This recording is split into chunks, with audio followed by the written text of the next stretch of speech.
Bavandimwe nkunda, basangirangendo, Yesu Kristo akuzwe.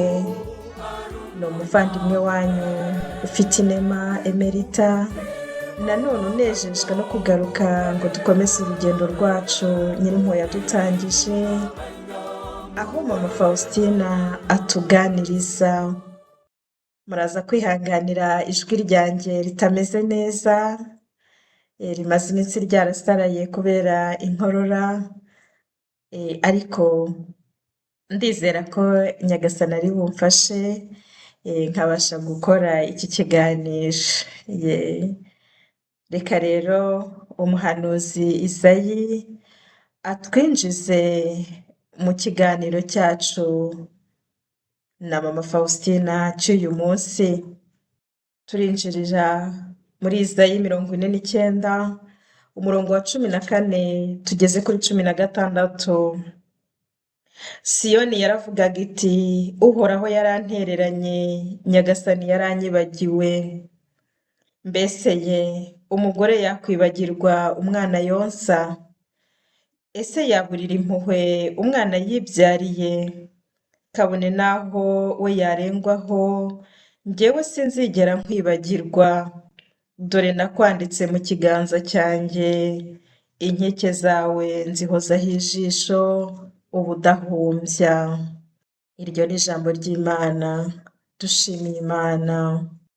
Urakoze Uhoraho Mana yacu, urakoze wowe wongeye kutwibutsa ko nta segonda n'imwe tubaho utarireba, utarizi, utari kumwe natwe.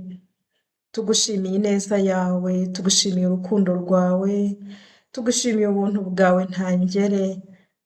Iteka uhora utwibutsa ububyeyi bwawe, kandi ukatwibutsa ko nta na kimwe cyashobora kudukura mu biganza byawe.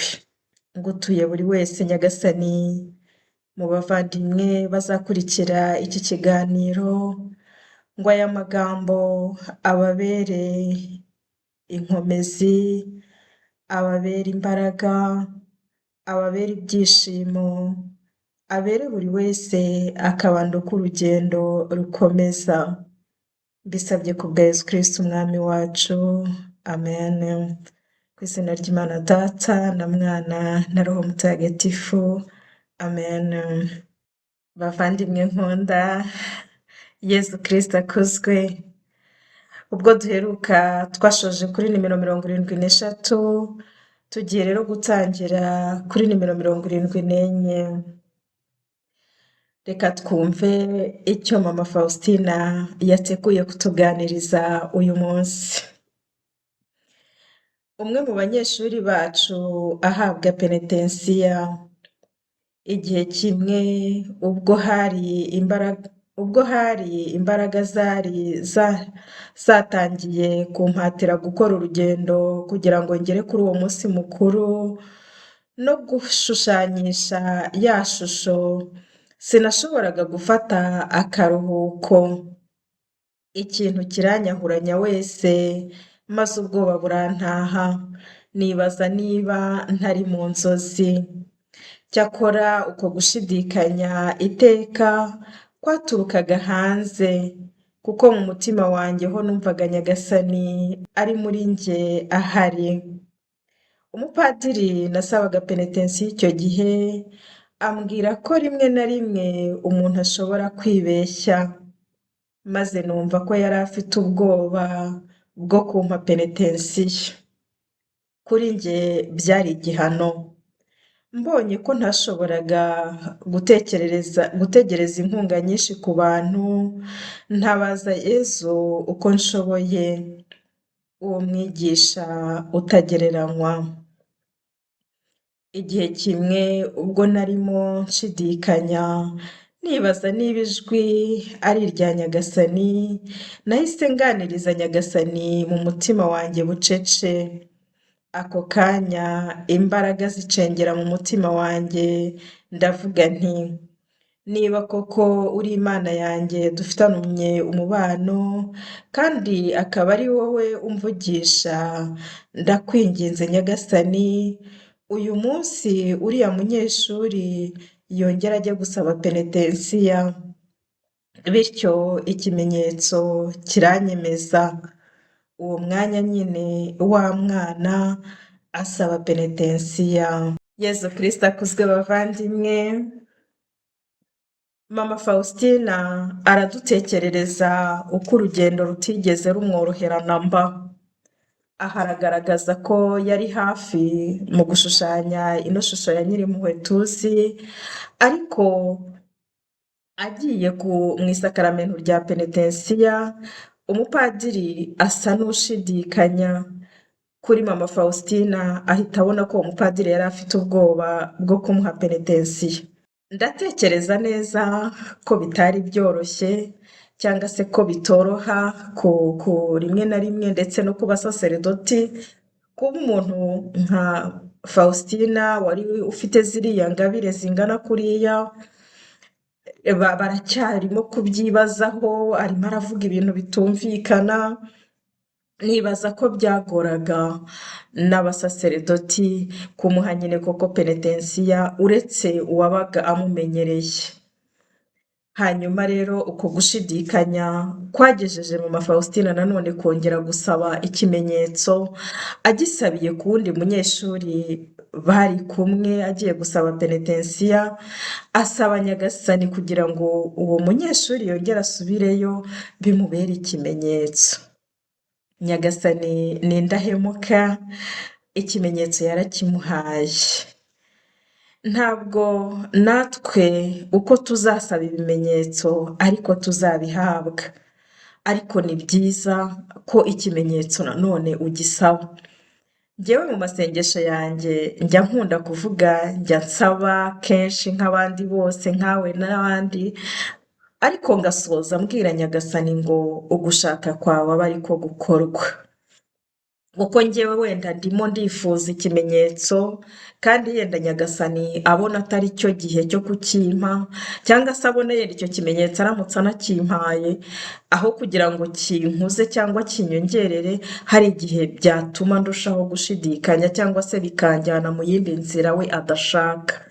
Ni byiza rero rwose kugirana uwo mubano mwiza na Nyagasani, tukamwishyikiraho, tukamusaba n'ibyo bimenyetso by'ibyo tutumva, ariko nanone tukamurekera urwo ruhare, tukamurekera ubumana bwe. Ikimenyetso akiduhaye tugashima, ariko nanone akiduhaye tugashima, ntihagire na kimwe kitubuza kubaho mu mizero no kwiringira Nyagasani. Gusa Nyagasani ajya bitanga ibimenyetso nk'ibyo kubera impamvu, icyo arimo ashaka kukwigisha wowe cyangwa se kwigisha abandi bagukikije. Mama Faustina yari mu bihe bikomeye, icyo gihe rero Nyagasani yamugiriye neza, ikimenyetso arakimuha. Reka dukomeze dusome. Umwarimukazi muri iryo shuri atangazwa n'iryo hindukira ribaye mu kanya gato, yihutira gushaka umupadiri, maze uwo muntu ahabwa penetensiya, ukwicuza gushyitse. Nuko mu mutima wanjye numva ijwi rivuga ngo, ese noneho uranyemera? Maze imbaraga zidasanzwe zicengera mu mutima wanjye bundi bushya, zimara ubwoba kandi zirankomeza ku buryo nanjye ubwanjye natangajwe no kuba naremeye kuganzwa n'uko gushidikanya. Igihe cyose uko gushidikanya bituruka hanze, ibyo rero bikantera kwigunga kurushaho. Iyo mbonye ko umupadiri ashidikanya igihe atanga penetensiya, nanjye simfungura umutima wanjye byimazeyo, ahubwo nishinja ibyaha byanjye gusa. Umupadiri nk'uwo ntiyaha umuntu amahoro, kuko nawe ubwe aba ntayo afite. Kristo Yezu akuzwe. Aha ngaha aragaragaza iyo mimerere y'umupadiri utaguhumuriza, cyangwa se ushobora kugera mu ntebe ya penetensiya ugasa naho ibyo urimo umubwira wagira ngo biri inyuma y'amatwi ye ntari kubyumva, cyangwa se ukabona ntabyitayeho, buriya birashoboka ko ushobora kugeraho ugasanga uwo mupadiri nawe ari mu yindi mimerere, nubwo ari umupadiri ariko nawe afite ibimugora, nubwo ari padiri ariko nawe afite ibimurushya. Ushobora rero kugerayo ugasanga uwo munsi nawe yaramutse, hari igihe tuvuga ngo yaramutse nabi. Buri muntu wese ajya agira umunsi mubi. Reka rero twibaze ko ugezeyo ari ku munsi mubi, ugatangazwa n'amagambo padiri yakubwira, cyangwa se ugatangazwa n'uko inama wari umukeneyeho atari yo ubonye. Icyo uzakora uzamusabire. Abapadiri, matara yaka amurikira abandi, urumuri rwanyu ntirukigere ruzima. Noneho nsobanukiwe ko Imana itashakaga ko nkingura umutima wanjye byimazeyo, ariko byaratinze Imana impa iyo ngabire. Yezu wanjye, yobora umutima wanjye, untware wese burundu, mfungira mu gicumbi cy'umutima wawe, maze undinde ibitero by'umwanzi. Amizero yanjye yonyine ari muri wowe. Ujye uvugira mu kanwa kanjye igihe nzaba ndi kumwe n'ibihangange n'abahanga, njyewe bukene bukabije, kugira ngo bamenye ko uwo murimo ari uwawe kandi ko ukomoka kuri wowe. Kristo Yezu akuzwe. Mama Faustina arasaba Yezu amubwira ati, uzavugire mu munwa wanjye igihe nzaba ndi imbere y'abakomeye. Nibwira ko kandi nawe urabitekereza, Mama Faustina yagombaga kubazwa na benshi kugira ngo Kiliziya ibyemere. Turabizi neza ko habaho ubushakashatsi bukomeye, turabizi ko habaho gukurikirana umuntu bikomeye, yewe n'abaganga bakaza. Rero Mama Faustina nawe ndibaza ko atagiye ku ruhande yabyo, ariko yabaga afite ubwoba, ariko yiringira gusa Nyagasani, kandi amusaba atazaba ari wowe uzaba ari wowe uvuga mu kigwi cyanjye, kuko njyewe ntacyo mfite cyo kuvuga. Igihe tugeze mu bikomeye, igihe twumva ubuzima nta bisubizo dufite by'ibibazo tubazwa, iteka tujye twibuka kwegurira Nyagasani iyo mimerere yacu, maze tumusabe gusubiza mu kigwi cyacu. Marayika murinzi azatwongorera icyo kuvuga mu gihe gikwiye. Reka dukomeze dusome. Icuraburindi n'ibishuko. Umutima wanjye wari wijimye bitangaje, nta hame na rimwe nabonaga ryumvikana. Iyo bambwiraga Imana, umutima wanjye wabaga nk'urutare. Sinashoboraga kwiyumvamo igitekerezo cyo kuyikunda. Igihe nihatiraga kugumana n'Imana mbigiranye ubushake, nagiraga ububabare bwinshi, maze nibwira ko natumye Imana irakara cyane. Sinari ngishobora kuzirikana nka mbere, numvaga icyuho kinini mu mutima wanjye kandi ntashoboraga kuziba. Natangiye gusonzera Imana no kuyigirira urukumbuzi, ariko nabonaga ukuntu ntacyo nshoboye. Nageragezaga gusoma nitonze, interuro ku yindi, no mu kuzirikana mbigenza ntyo. Nageragezaga gusoma nitonze, interuro ku yindi, no mu kuzirikana mbigenza ntyo, ariko nabyo ntacyo byari bimariye. Ntacyo niyumviraga mu mutima wanjye mu byo nabaga nsoma. Inyenga y'ubukene bwanjye bukabije yari mu mutima wanjye ubudatuza. Buri gihe iyo ninjiraga muri shapeli kugira ngo ngire icyo nkora, nagiraga imibabaro ikabije n'ibishuko. Rimwe na rimwe mu misa ntagatifu yose, nagombaga kurwanya ibitekerezo bituka Imana byarwaniraga mu mutima wanjye no mu kanwa kanjye. Numvaga nanze amasakaramentu matagatifu ku buryo numvaga ntacyo amarira. Nayahabwaga kugira ngo numvire gusa umupadiri wampaga penetensiya, kandi uko kumvira buhumyi kuri njye niyo nzira yonyine nagombaga kunyuramo, yari inkingi y'umukiro wanjye. Igihe padiri ansobanuriye ko ari ibigeragezo Imana yemeye ko mbaho, ati uko umerewe uretse no kuba udacumura ku Mana byonyine, ahubwo uranayizera cyane. Ni ikimenyetso cy'uko Imana igukunda cyane kandi inakwizera cyane. Muri iyo mibabaro n'ibigeragezo bikomeye bene aka kageni, ayo magambo ntiyampumurizaga na gato. Nabonaga kuyambwira ntacyo bimaze. Nyamara hari icyantangazaga. Rimwe na rimwe iyo nabaga mbabara bikabije, iyo negeraga intebe ya penetensiya, ubwo bubabare bwarazimiraga, ariko naba nkiyivamo bukagaruka noneho bukaze cyane. Ubwo nkitura hasi nubamye imbere y'isakaramento ritagatifu, maze ngasubira muri aya magambo ngo naho wanyica sinzareka kukwiringira. Muri ubwo bubabare nabaga ameze nk'urimo gusamba. Igitekerezo giteye ubwoba kuri njye ni uko nemeraga ko Imana yantereranye.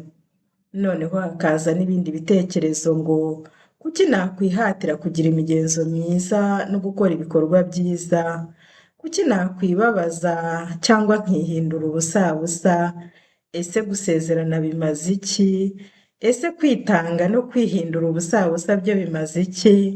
None se kwitangaho ituro kuri buri ntambwe bimaze iki? Bimaze iki niba Imana yarantereranye? Uwo muhate wose umaze iki? Ahaho Imana yonyine niyo izi ibyaberaga mu mutima wanjye. Kristo Yezu akozwe. Mama Faustina aratugaragariza ijoro ry'icuraburindi ryabaye mu mutima we muri biriya bihe, aho atumva Imana, aho yibaza ibi bibazo ndetse natwe tujya twibaza. Hari igihe ugera mu icuraburindi ry'ibibazo, hari igihe isi ubona bwije, isi ikabivanga, ukajya ubona utabona iburyo n'ibumoso, utabona imbere n'inyuma, nta na kimwe ubona, kandi rwose usenga, kandi rwose wumva ugerageza gutungana, ariko ukabona ibigeragezo birasa n'ibihamagara ibindi, ukabona kimwe wagira ngo gihamagara ibindi birusikiranye. Icyo gihe ni ugukomera ku kwemera, ni ugukomera mu kubwira Imana, ugakomeza nyine kuko gukora iyo migenzo myiza, kabone n'ubwo utabyumva, ariko Imana yo ntijya ijya kure, iba ihari uko twabaho kose.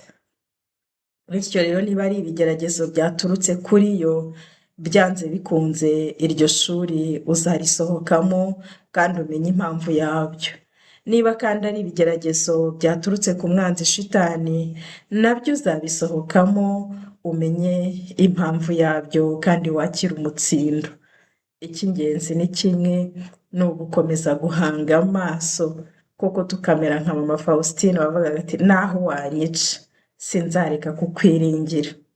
Natwe umuntu agakomera akavuga uti ibyaba byose uko bisa kose, Nyagasani sinzareka kukwiringira. Ikiganiro cyacu ni akagaruka, reka tugisoreze ahangaha, iki ngiki ubwo tuzasubira. Bikira Mariya mwamikazi w'amahoro udusabire. Bikira Mariya mwamikazi w'impuhwe udusabire. Yosefu mutagatifu udusabire. Faustina mutagatifu udusabire. Nyagasani Yezu twishyize mu biganza byawe, waturekura twagwa. Ku izina ry'Imana Data na Mwana na Roho Mutagatifu. Amen.